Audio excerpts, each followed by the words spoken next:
Hello and welcome to all of you in my channel Blue Chip Finance. In this video, we are going to discuss about one new topic of financial accounting, and that is depreciation.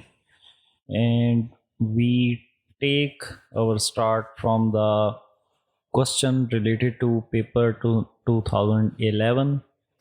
So, before going any further, first of all, it is important to discuss the meaning of depreciation. In accounting, depreciation is a wear and tear value of tangible asset. तो जो भी asset tangible है उसकी जो wear and tear value है, जो वक्त के साथ साथ उसके अंदर जो टूट फूट होती है या उसकी जो वैल्यू वक्त के साथ साथ कम होती है, उसकी कैलकुलेशन को हम डेप्रिसिएशन का नाम देते हैं। जबकि इनटेंजिबल एसेट्स की वियर एंड टीयर वैल्यू उसको हम अमोर्टाइजेशन का नाम देते हैं।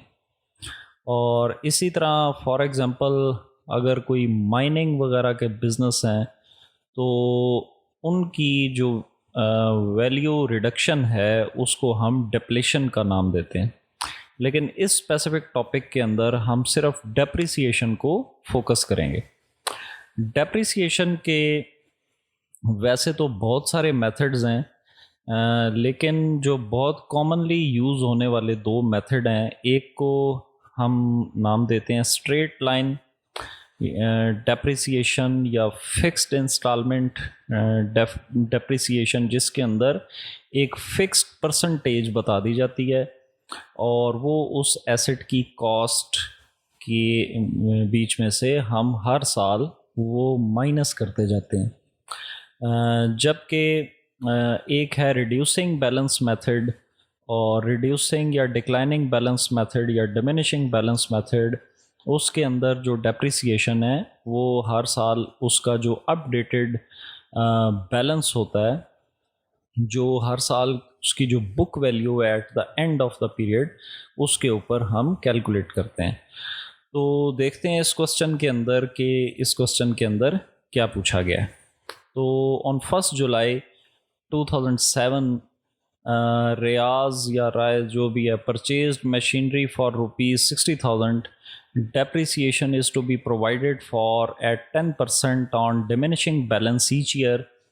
On 31st October 2009, 1/4 of machinery was sold for ₹6,000 as they became useless. On the same date, he purchased new machinery for ₹20,000. Prepare machinery account from 2007 to 2009. Accounts are closed on 31st December every year. तो machinery account बनाने से पहले एक बात कि आपको journal entries के ऊपर ग्रिप होनी चाहिए। अगर जर्नल एंट्रीज के ऊपर अगर आपकी ग्रिप स्ट्रॉन्ग है तो डेप्रिसिएशन अकाउंट डायरेक्टली बनाना बहुत इजी है। तो सबसे पहले जैसे on 1 July 2007 Riyaz purchase machinery for ₹60,000, तो फर्स्ट एंट्री जो आपकी बनती है वो बनती है मशीनरी टू कैश। मशीनरी चूंकि आपका एसेट है और एसेट का फेवरेबल बैलेंस डेबिट कंसिडर किया जाता है, और कैश भी आपका एसेट है, लेकिन आप बदले में मशीनरी के against you are paying cash. So if cash is your asset, then cash is declining, and if machinery is your asset, then through machinery your asset is increasing. So machinery to cash is its first journal entry on 1 July 2007. तो जुलाई 2007 को machinery account machinery to cash, तो cash को आपने लिख देना है debit के अंदर 60,000। और इस साल में मज़ीद कुछ नहीं हुआ और जो आपकी डेप्रिसिएशन है वो 10% है, रिड्यूसिंग या डिमिनिशिंग बैलेंस ईच ईयर। तो 31 अक्टूबर तक हम वैसे ही चलेंगे, यानी 7 और 8 हम वैसे ही चलेंगे, क्योंकि चेंजेस जो हैं वो 2009 के अंदर आ रही हैं। तो पहले साल के एंड के ऊपर जो डेप्रिसिएशन इसकी कैलकुलेट होगी वो होगी डेप्रिसिएशन 10% ऑन 60,000, विच इज़ 6,000। लेकिन आप ये जस्ट 6 माह इसके इंक्लूड करेंगे तो ये 3,000 depreciation for only 6 month, because you are buying that machinery on July 1st। So 3,000 is its depreciation. उसके बाद आप टोटल ले लें और बैलेंस आपका आ जाएगा 57,000। Now in next year this balance carry down should be brought down to the debit side for the next year, and your next year opening balance is 57,000. Again you calculate 10% on balance. 57,000 multiplied by 0.10, or simply 10% is 5,700. Now take the total on both sides, 57,000, and count the balance, 51,300. Now once again just shift or transfer this carried down balance to the debit side of machinery account and 51,300. अब यहाँ पे आके सबसे पहले तो चूँकि ये जो पुरानी मशीनरी है ये इसका 1/4 इस मशीनरी का ये सेल कर रहा है। तो सबसे पहले तो इस 1/4 की जो मशीनरी है आपकी, जो कि 1/4 बन जाएगी 60,000 का, 15,000 इज़ 1/4 ऑफ दिस मशीनरी। सबसे पहले तो इस स्पेसिफिक मशीनरी के ऊपर जितनी भी डेप्रिसिएशन अभी तक कैलकुलेट हो चुकी है उसको कैलकुलेट करें, और प्लस ये जो 2009 की, क्योंकि ये 31 अक्टूबर को ये सेल कर रहा है इसे, और 31 अक्टूबर तक की डेप्रिसिएशन इसकी काउंट होगी। तो सबसे पहले हम इसकी कैलकुलेशन देख लेते हैं, जो कि यहाँ पे मैंने दी हुई है वर्किंग 1 के अंदर। तो वो हम देखते हैं कि क्या है। तो वर्किंग 1 के अंदर ये 60,000 का 1/4 जो है ये 15,000 है, और 31 दिसंबर को 6 मंथ की जो डेप्रिसिएशन है 15,000 के ऊपर 10% वो है 750, और बैलेंस आ गया आफ्टर डिडक्शन ऑफ दिस 750 14250।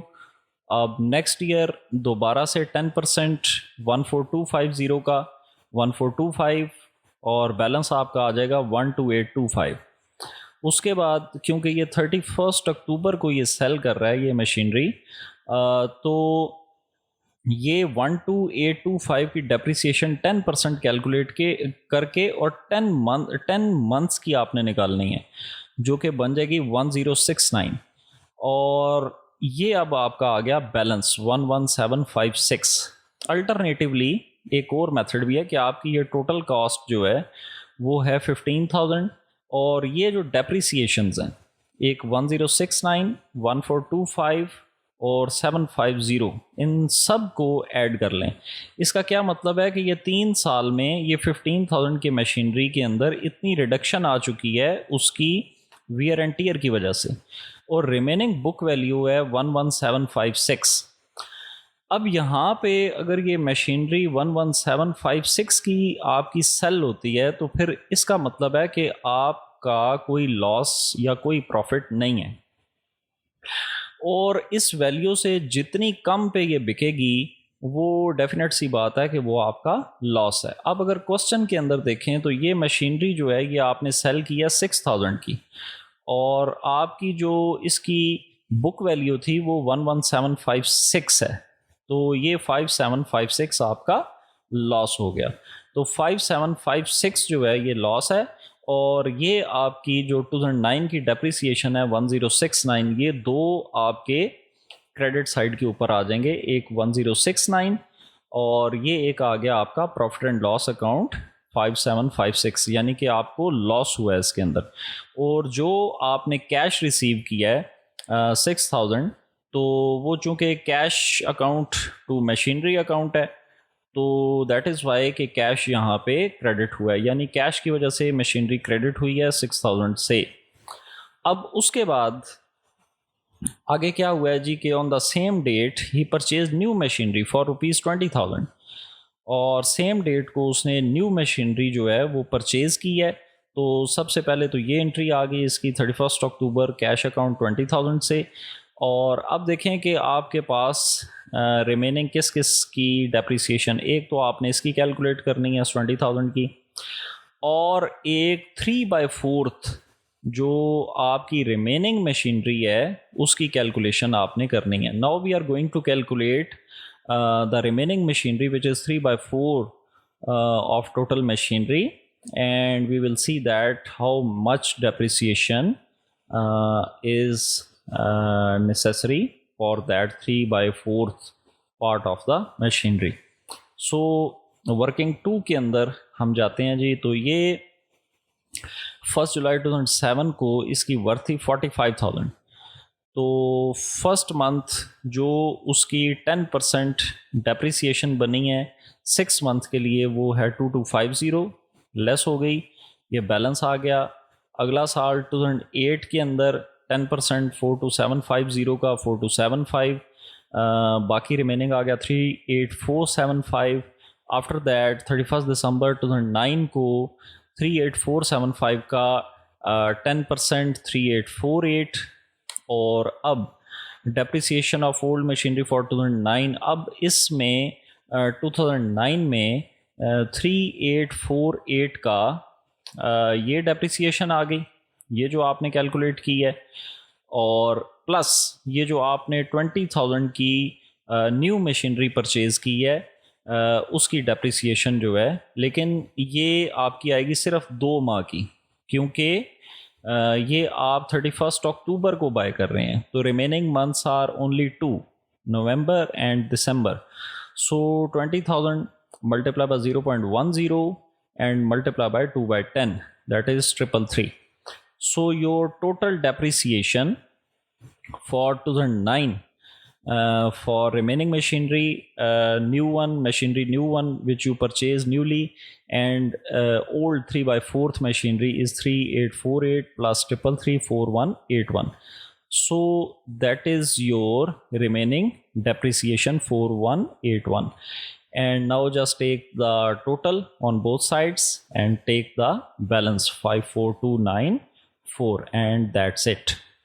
तो ये था आपका पेपर 2000 आई थिंक 11 का। और इसके बाद मज़ीद पेपर्स जो हैं उनके अंदर भी, जिनके अंदर डेप्रिसिएशन का क्वेश्चन पूछा गया है, वो हम सॉल्व करेंगे। So stay touch and stay safe, stay blessed, take care of your self. Thank you.